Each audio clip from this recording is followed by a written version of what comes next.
भारतीय संस्कृतीमध्ये प्रत्येक समाज आपापल्या पद्धतीनं सण उत्साह साजरा करतात। त्यामध्ये डोंगर खोऱ्यामध्ये राहणारा बंजारा समाज देखील आपापली संस्कृती जपून ठेवलेली आहे। आपण पाहू शकतो की तीज हा सण अविवाहित मुलींचा मोठ्या उत्साहात साजरा करताना आपल्याला या ठिकाणी दिसते।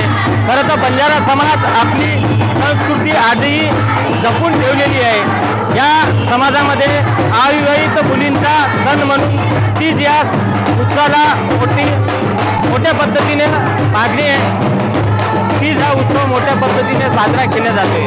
अविवाहित मुली 9 दिवस हा उत्सव साजरा करते। त्या दरम्यान त्या रोपट्यावर कुठलाही विघ्न येऊ नये या उद्देशाने त्याची देखभाल केली जाते आणि 9 दिवस त्यांना पाणी टाकून आता सांभाळ केला जातो। खरं तर बंजारा समाज हा रूढी परंपरा आणि आपली संस्कृती आजही जपून ठेवलेला आहे। त्या दृष्टिकोनातून अविवाहित मुलींचा हा सण म्हणून ओळखला जातो। हा सण उत्साह साजरा करण्यासाठी नायक, कारभारी आणि नसाबी यांची परवानगी घेणं बंधनकारक असते आणि त्यांची परवानगी मिळाल्यानंतर या मुली आपला सण मोठा उत्साह साजरा करतात। आपण पाहू शकतो की यामध्ये विवाहित महिला सुद्धा आपल्याला पाहायला मिळते। ते पण कधी काही अविवाहित मुलगी असताना त्यांनी त्यांच्या आईवडिलांनी हा सण साजरा करण्यास त्यांना परवानगी दिली होती, म्हणून त्यांच्या जुन्या आठवणी ते ताज्या करताना आपल्याला यावेळी दिसत आहे। आपण काही मुलींकडून जाणून घेण्याचा प्रयत्न करणार आहोत की हा सण उत्सव कशा पद्धतीनं साजरा करतायत। आपण या ठिकाणी बोलण्याचा प्रयत्न करणार आहोत। या ठिकाणी आपण अविवाहित मुलींसोबत बोलण्याचा प्रयत्न करणार आहोत। यामध्ये बोलताना असं ते बोलताय की चाली चाली रे वीर माझ चाली मन लेन आहे वीर। या बंजारी भाषेतला शब्दाचा अर्थ नक्की काय होता आपण जाणून घेण्याचा प्रयत्न करतो। ताई, काय म्हणशील तू, ज्या पद्धतीनं तुम्ही हा गीत गाताय त्याचा अर्थ काय होतो? मी म्हणत आहे आज आमचा तीजचा त्योहार आहे, त्यामुळे आम्ही असं म्हणत आहे की आमच्या भावाला की तू आमच्याशी आम्हाला विसरू नको।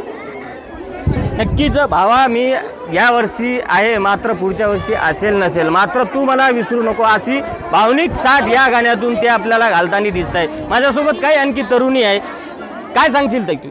हा एक बंजारी मुलींचा सण आहे। यामध्ये बंजारी अविवाहित मुलींचा आहे। हा 9 दिवसाचा सण असतो आणि या रोपट्यावर कोणतेही रोग येऊ नये त्याच्यामुळे आम्ही या रोपट्याला 9 दिवस 2 टाईम पाणी घालून याची वाढ करतो। खूप प्रेमाने याला वाढवतो। आपण आणखी काही तरुणीशी संवाद साधणार आहे। ज्या पद्धतीनं बंजारा समाजामध्ये गेल्या अनेक वर्षांपासून हा तीज उत्सव साजरा होतो, नेमका हा तीज उत्सव साजरा करण्यामागचं कारण काय आणि हा 9 दिवस चालणारा तीज उत्सव यामध्ये काळजी काय घेतल्या जाते? आमच्या बंजारा समाजातील हा सण आम्ही अविवाहित मुली साजरा करतो। आम्ही गावातले सरपंच, नायक त्यांच्या सहमतीने हा सण साजरा करतो आणि 9 दिवस आम्ही सगळे मुली एकत्र येऊन हा डान्स आमचा प्रोग्राम आहे तो करतो आणि घरोघरी जाऊन आम्ही प्रत्येकाच्या घरी आम्ही आमचा जो सण आहे तो उत्सवाने साजरा करतो। नक्कीच श्रावण महिन्यामध्ये बंजारा समाजात 2 वेळा तीज उत्सव मोठ्या उत्साहात साजरा केला जातो। रक्षाबंधन झाल्यापासून तेव्हापासूनच तांड्यामध्ये तीज उत्सवाची लगबग पाहायला मिळते। त्यात ह्या दुसऱ्या टप्प्यातील तीज उत्सव साजरा होता। आज शेवटचा दिवस आहे आणि तीजला विसर्जन होणार आहे। त्या दरम्यान अविवाहित मुली ज्या पद्धतीनं आपल्या गाण्यातून भावना व्यक्त करताय की मी पुढच्या वेळेस असेल नसेल, कदाचित माझा विवाह झाला असेल, त्या दरम्यान माझ्या भावाने मला विसरू नये अशा पद्धतीचे साथ या गाण्यातून भावनिक होऊन ते घालताय। संजय राठोड, साम टीव्ही न्यूज, यवतमाळ। देश विदेशातील प्रत्येक घडामोडींचे लाईव्ह अपडेट मिळवण्यासाठी आता साम टीव्हीच्या सर्व सोशल मीडिया प्लॅटफॉर्मला लाईक, फॉलो आणि सबस्क्राईब करा। तसंच सर्व नोटिफिकेशनसाठी बेल आयकॉन प्रेस करायला विसरू नका।